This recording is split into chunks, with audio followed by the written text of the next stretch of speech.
The following program has been provided by the Pacifica Radio Archives Preservation and Access Project. For more information, call 1-800-735-0230 or log on to pacificaradioarchives.org.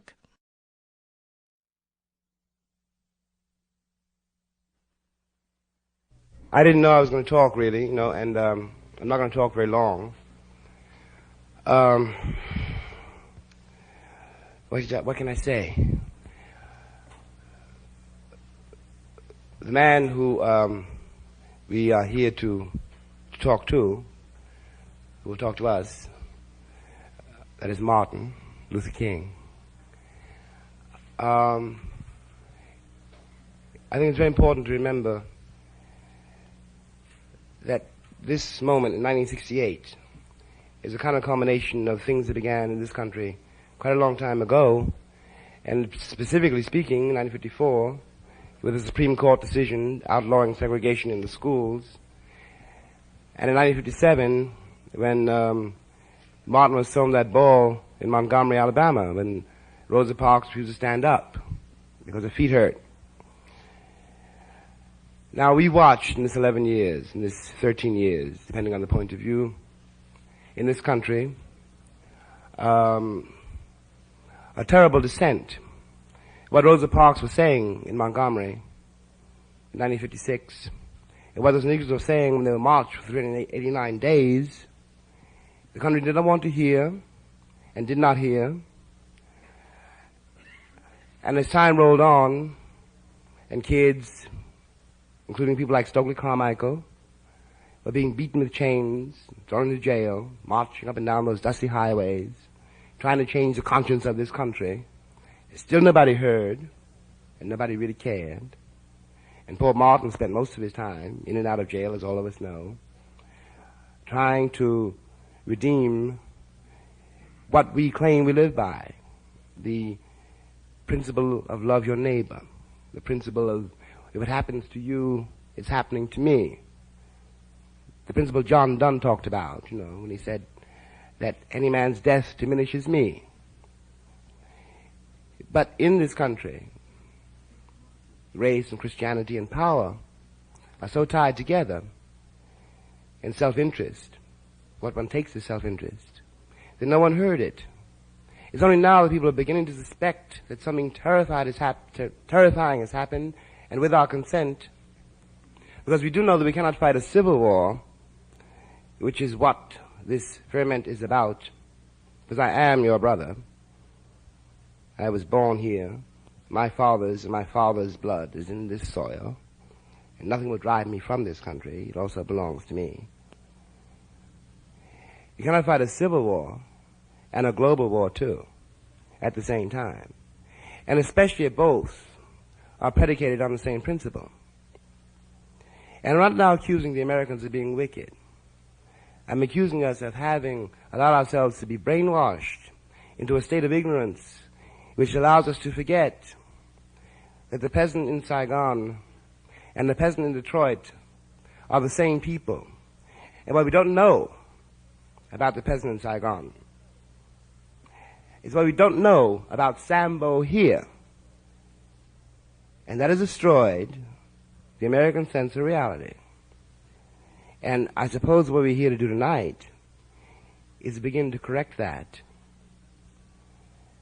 Now, people who can believe that I was happy on the levee picking cotton, or happy in the mines digging coal, and giving all this away to other people for their wealth, and unable to protect my house, my woman, my children, are people who can believe that I did this out of love for other people, and that I was happy doing it, and that all those songs and dances I learned while I was doing it meant that I was happy. Can believe anything. And I'm afraid that the people who claim to represent us in Washington these days, from the president on down, do believe that. And do believe, as they believe so long, that they have the right to tell me how to live. and are unable to begin to suspect that other people, Sambo, for example, can teach us a great deal about how to live. That's all I have to say, really. I think that the most hopeful thing that is happening in this country now is that finally, cities being blown up, the isolation of black and white being more severe than it's ever been before, the great, great gap between all of us in this country, all over this country, and the fact that the government does not in any way whatever respond to what the people feel, is finally forcing all of us to realize that the life of this country is in our hands. It is not as it was thought of 10 years ago when Martin and those kids were marching up and down those highways, a Negro problem or a civil rights problem. What it is for all Americans now, and I mean this literally from the very bottom of my soul, it is now a matter of life or death, and it's up to us. Thank you.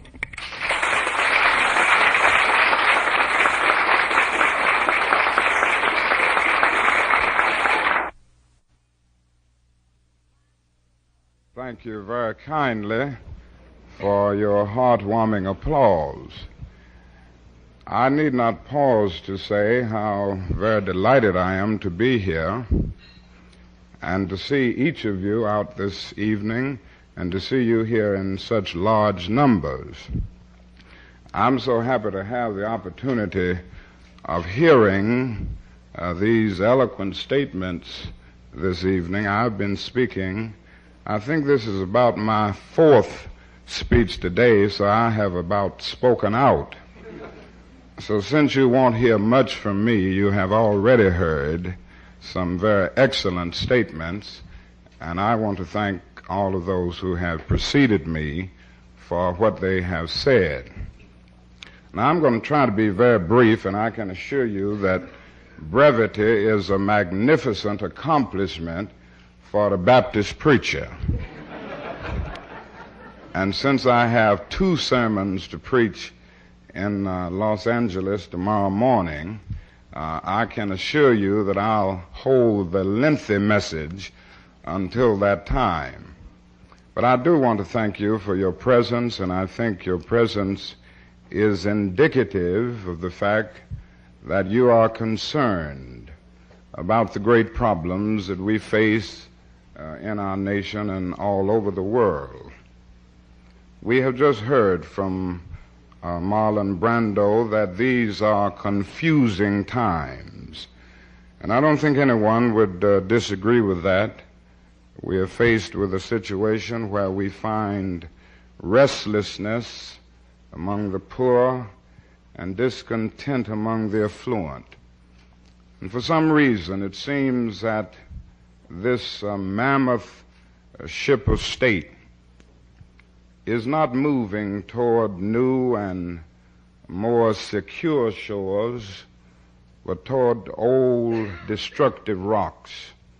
It seems somehow that things are mixed up in our country. We have confused policies, confused priorities, and indeed confused purposes.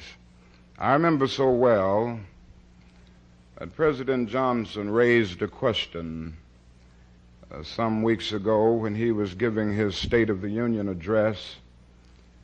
He talked of all of the beautiful television sets that we have over the nation. In fact, he gave the number, about 70 or 80 million. He talked about the beautiful automobiles and the massive expressways that will hold our automobiles up and keep them flowing. He talked about the number of automobiles, new automobiles that come out every year. And he said after that, yet there is questioning in the land. That is a strange restlessness. And I guess he raised the question because he didn't quite know what was wrong. Well, there is something radically wrong And I suspect it is that in all too many instances we have allowed the means by which we live to outdistance the ends for which we live. We have maximized the minimum and minimized the maximum. And so we've ended up with guided missiles and misguided men. And I guess that's the basis of the questioning and the restlessness facing this generation. Our nation is in a mess. The world is in a mess. Now the question is, what do we do? And I must confess that I have no pretense to omniscience. I don't know everything, and the answers are hard to find today because of the great ambiguities of life and history. But we have to do something. Marlon Brando also mentioned the riot report, the Kerner report, that came out a few days ago. And it said some things to us that we cannot ignore. Some of us have been saying these things all along, but nobody paid much attention to them. Now maybe after they have now been said by a presidential commission, and now that these things have the halo of respectability about them, maybe some people will listen. But in gloomy and realistic terms, that report pointed out that our nation is moving toward two societies, one white and one black, separate and unequal. And the fact is that with this kind of move taking place, hatreds are deeper, tensions are greater, misunderstanding will be wider. But the Commission report didn't stop that. It brought out another thing that is often painful to hear, and yet it must be heard if the problems that we face in our nation are to be solved. And that is the fact that racism is still at the center of our nation. We must honestly face the fact that America is a racist society. And we must see racism for what it is. It is a myth of an inferior people. It is a tragic notion that one group has all of the worth and all of the knowledge, all of the significance, all of the purity. And another group has all of the inferiority, the worthlessness, and the impurity. And whenever racism is a basic philosophy, whether it is expressed overtly or whether it is subconsciously or latently held, it always brings into being an absolute disrespect for human personality. Now, the first thing that must be on the agenda of our nation is to get rid of racism in all of its dimensions. And it means that white America will have to do something positively, affirmatively, and meaningfully in order to bring all of God's children into the mainstream of the life of this nation. It cannot be done short of something massive. And it means that those who have not known the pathology of the ghetto will have to somehow take that empathetic journey and join hands with those who have been denied and who have been hurt and who have been exploited for so many years. massive programs are needed, and that means billions of dollars. And the question is whether the affluent part of America is willing to make the sacrifice so that everybody will be able to live a creative life. I was saying earlier this afternoon to a group that sometimes the bootstrap philosophy can be exaggerated. Certainly, people should try desperately to lift themselves by their own bootstraps. But we must always understand that this cannot be an absolutistic philosophy. There's only so much that anybody can do.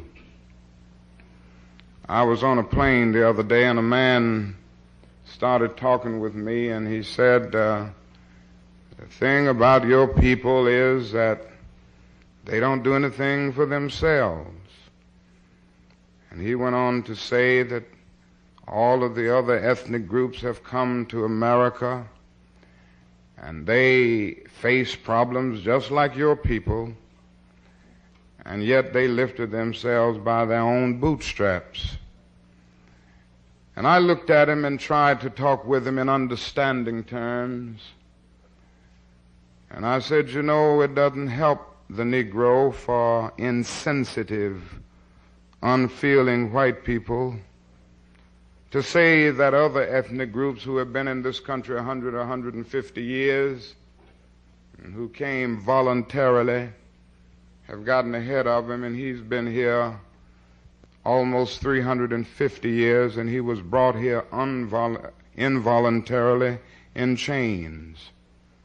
And I went on to say to him that no other ethnic group has been a slave on American soil. And then I went on to bring out to him that the nation made the black man's color a stigma. And the fact is that when his color was made a stigma, that brought about a great sense of depression. There was no way to change it. And even linguistics and semantics conspired to make the Negro feel that he was nobody. If you open Roget's Thesaurus, you will find there are some 120 synonyms for black. And virtually all of them represent something low, degrading, nasty, smut, dirty. You'll find about 130 synonyms for white. Almost everyone represents something high, pure, chaste, noble. And in a real sense, our children have so often been taught day in and day out 120 ways to feel that they are inferior, and whites have been taught 130 ways to feel that they are superior. And so white lie in our society is a little better than a black lie. If somebody goes wrong in the family, we don't call them a white sheep, we call them a black sheep. If we get mixed up in other ways with the law, we don't call it white male, we call it black male. We don't whiteball people, we blackball them. Now this sounds a bit humorous, but it is true, and one can see what happened after generations of oppression and denial, and a feeling that was developed because the color was made a stigma, that you are nobody. And so many Negro boys and girls grew up feeling this, that they didn't have any dignity and any worth. I went out a few months ago to a program where my son and daughter were appearing.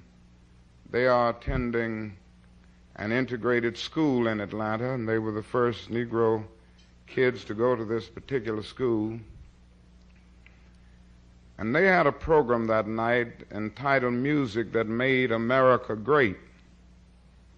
And both my son, my oldest daughter were in the choir, and they were singing the music that made America great. And I listened to the music, and they had music of various ethnic groups, beautiful music. And then I was waiting to hear some other music that I knew was great, the most original music on American soil, some of the most beautiful music that has ever come forth. Sometimes it emerges in sorrow songs, but it has some gentle sighings and glad thunders at times that can touch the soul, and it gave people hope. It lifted them. Great music. And I waited for it. And I never will forget that that concert came to an end. And there was not the singing of one Negro spiritual, or none of the music that has come into being out of the black people and out of the suffering and the agony of the black people of this country. Instead of that, the program ended with the singing of Dixie, and I looked at my son and my daughter having to end the program singing Dixie, the music that made America great. And I sat there and all but wept within. And I said to myself, how can they ever feel that they are somebody if they feel that they have no heritage, if they feel that they've done nothing or given nothing to the life of the world and to history? And how can these white students ever get rid of their prejudices and their feelings of inferiority or superiority until they know these things? And somehow we will never have an integrated society until we see these things, until we come to see that integration is not a problem, but an opportunity to participate in the beauty of diversity. And these things don't always get across. I was trying in my little way to get this over to that man who didn't understand this. And I had to finally tell him another thing that is often overlooked. I had to say to him that nobody, no group has totally lifted itself by its own bootstraps. I reminded him of the fact that in 1863 a document was signed by Abraham Lincoln, which was to free the Negro from the bondage of physical slavery, but it didn't give him any land to make that freedom meaningful. You know, it was something like keeping a man in prison for many, many years and suddenly discovering that he is not guilty of the crime for which he was convicted, and then just going up to him saying, now you are free. But you don't give him any bus fare to get to town. You don't give him any money to get any clothes to put on his back, nothing to get on his feet in life again. Every code of jurisprudence would rise up against this. But yet this is exactly what America did to the black man. It simply said, you are free. And by the thousands and millions, 4 million to be exact, they stood there penniless, illiterate, not knowing where to go and what to do. And the irony of it all is that at that same time, through an act of Congress, our government was giving away millions of acres of land in the West and the Midwest, which meant that it was willing to undergird its white peasants from Europe with an economic floor. But not only did it give the land, it built land-grant colleges to teach them how to farm. It provided county agents to further their expertise in farming. It provided later on low interest rates so that they could mechanize their farms. And today millions of these people, thousands of them at least, are being paid millions of dollars a year in federal subsidies not to farm. Senator Eastland, whom you may know, gets about $125,000 a year not to farm on various sections of his plantation in Mississippi. And yet these are the very people who tell the black people of America that they must lift themselves by their own bootstraps.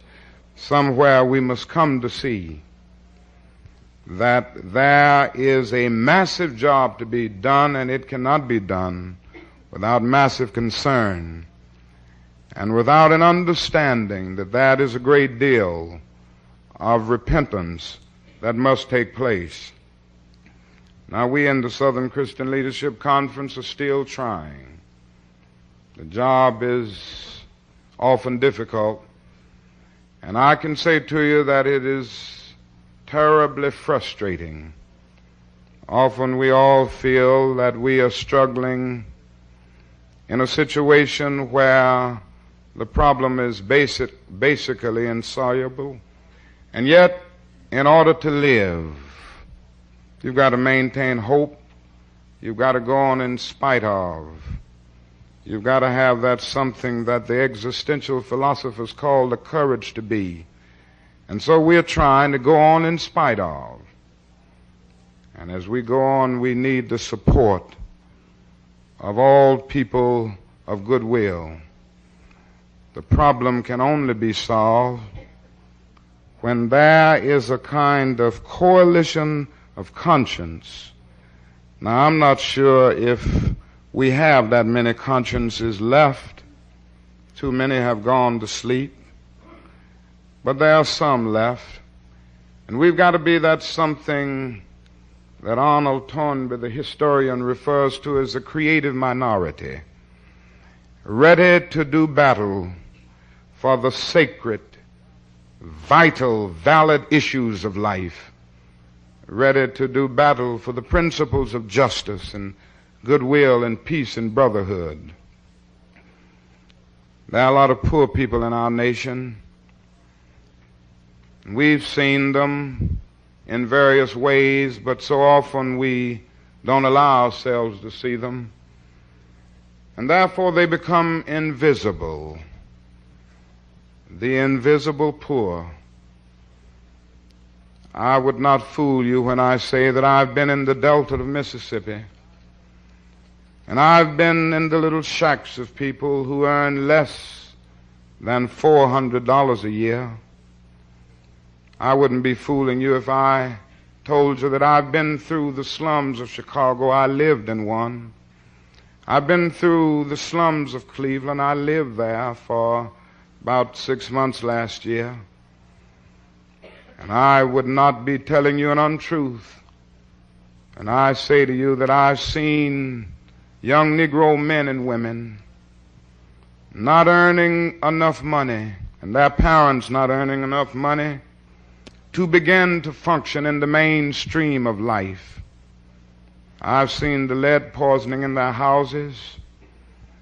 I've seen the rats and I've seen the roaches. I've seen them because they didn't get much sleep that night. They had to stay awake to keep the rats away from their children. I've seen these things with my own eyes.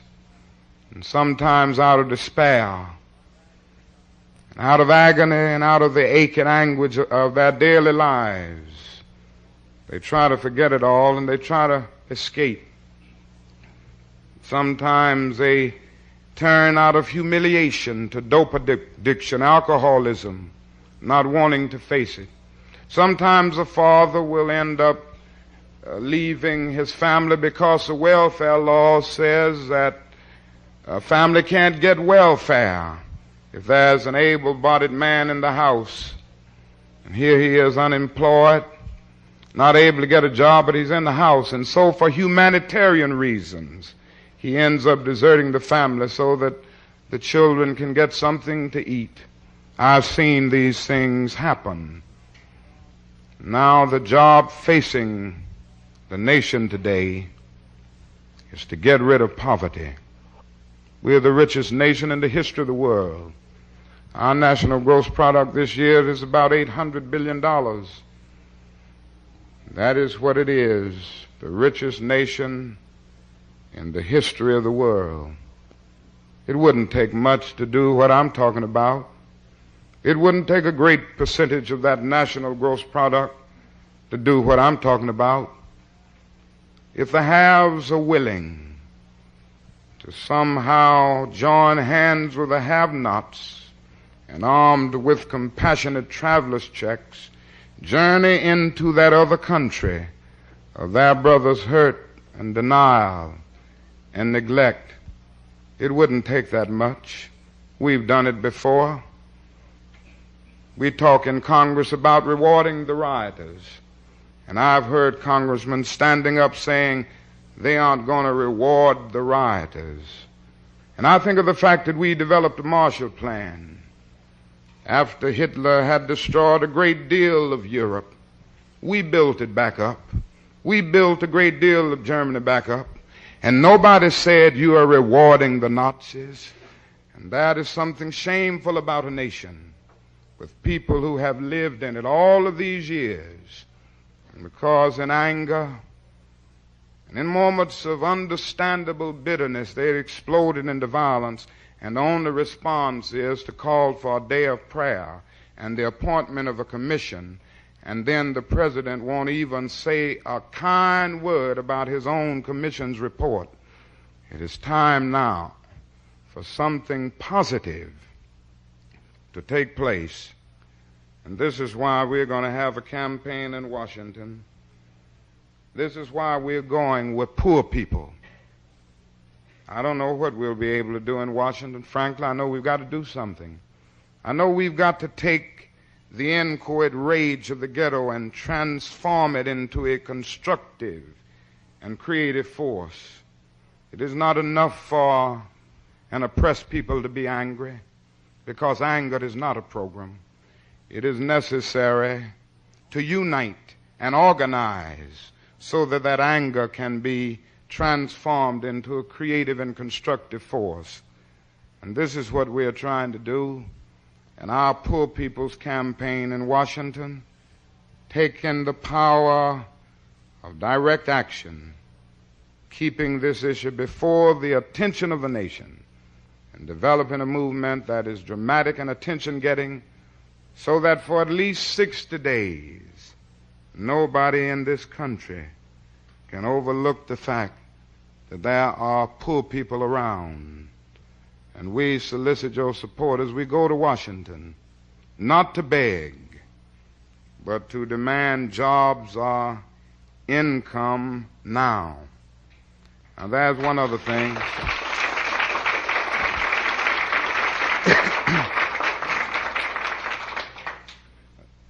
There's one other thing that I'd like to say, and that is we can't have a campaign like this in Washington without recognizing the fact that as long as the war in Vietnam is taking place, we cannot seriously address ourselves to the great problems, and the blight, and the despair, and the slum conditions of our cities. And that this is why I have been determined to keep these two issues together.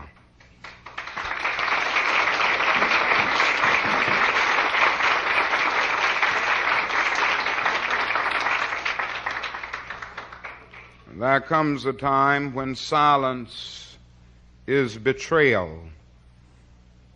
And I had watched that war in Vietnam, and I came to see that I could no longer be silent about it.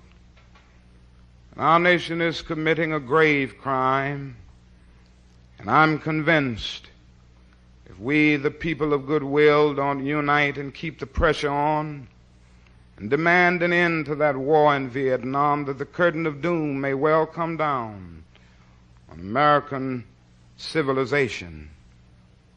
The soul of our nation is being lost. Our image is terribly scarred. We are morally and politically isolated all over the world. And there isn't a single ally, former ally in terms of a major nation in the world that would dare send a troop to Vietnam. Not only are we morally and politically isolated in the world, we are playing havoc with our domestic destinies. Not only that, we are saying to the world that we are a terribly arrogant nation. Senator Fulbright calls it the arrogance of power. And we are arrogant in feeling that we have everything to teach every other nation and nothing to learn about them. and learn from them. We are arrogant in feeling that we are fighting for the rights, in quotes, of another people, and we won't put our own house in order. We are arrogant in sending young black men and white men to fight in brutal solidarity on the battlefields of Vietnam, and yet when they come back home, it is doubtful that they'll be able to live together on the same block. These are the facts of life. But not only that, the longer we stay in the war in Vietnam, the closer and closer we push the whole human race to destruction. So we must oppose this war. We must oppose it because it's evil, it's unjust, it's inhuman, and because it can destroy everybody.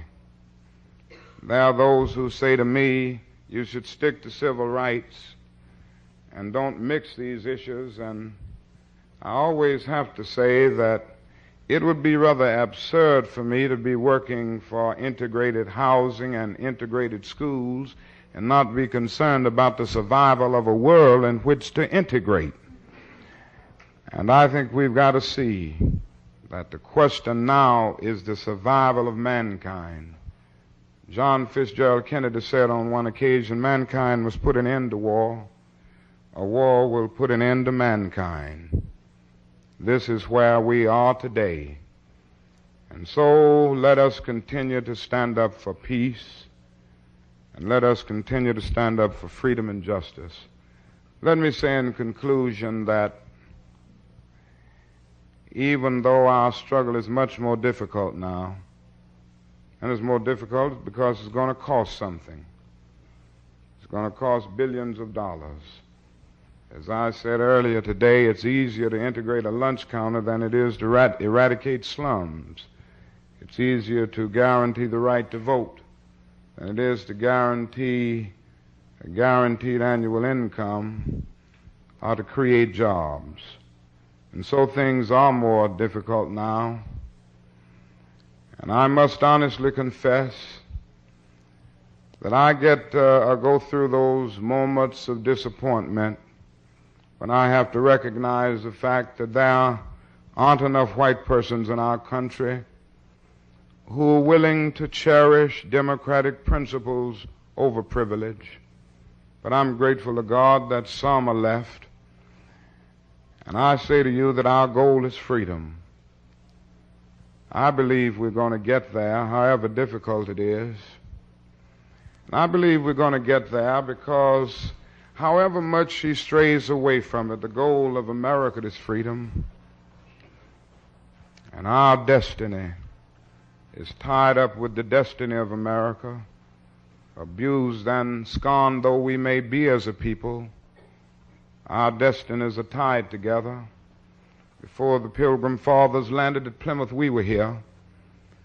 Before Jefferson etched across the pages of history the majestic words of the Declaration of Independence, we were here. Before the beautiful words of the Star-Spangled Banner were written, we were here.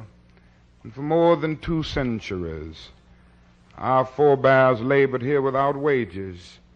They made cotton king. They built the homes of their masters in the midst of the most humiliating and exploitative conditions, and yet out of a bottomless vitality, they continued to grow and develop. And if the inexpressible cruelties of slavery couldn't stop us, the opposition that we now face, including the so-called white backlash, will surely fail. We're going to win our freedom.